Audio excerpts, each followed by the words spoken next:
Bonjour à tous. Alors me revoilà avec une nouvelle vidéo, très courte, qui va me permettre de vous présenter le jardin en ce 9 avril 2015. Alors évidemment, le mois d'avril n'est pas le mois le plus extravagant au jardin, loin de là. Et pourtant, c'est un mois important au potager en particulier pour démarrer certaines cultures de manière précoce et envisager plusieurs rotations sur une même parcelle, évidemment. C'est encore un moyen d'optimiser l'espace. Parce que finalement, cultiver des légumes entre mai et septembre, c'est relativement simple, mais démarrer sa saison en janvier pour la finir en décembre, ça devient beaucoup plus complexe.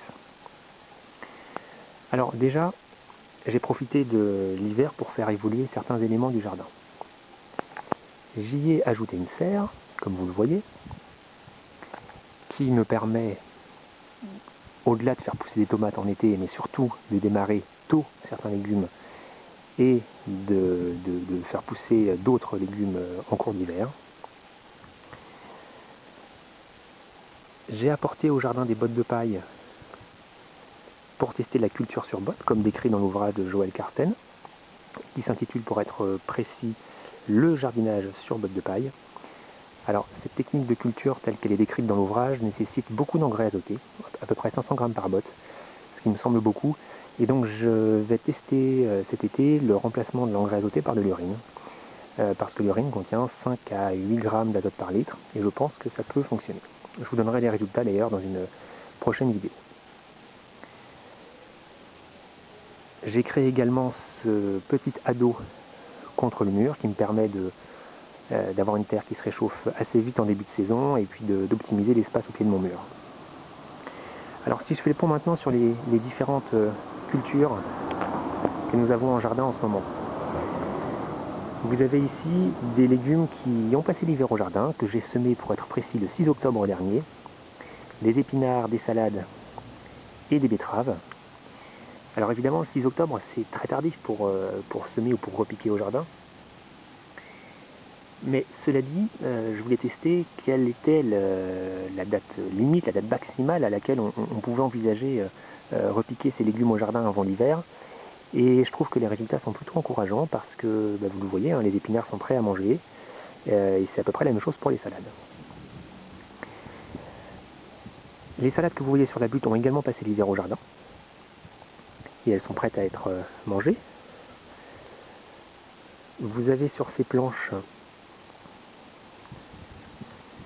des fèves contre le bâtiment qui ont été semées avant l'hiver également pour celles qui sont en fleurs. Celles qui sont en premier plan, elles, ont été semées il y a quelques semaines. Et donc vous voyez bien que les fèves semées avant l'hiver ont pris de l'avance. Des petits pois semés dernièrement, des navets qui ont passé l'hiver au jardin également, et qui sont bons à être mangés, même si certains ont monté en graines et ne sont plus consommables.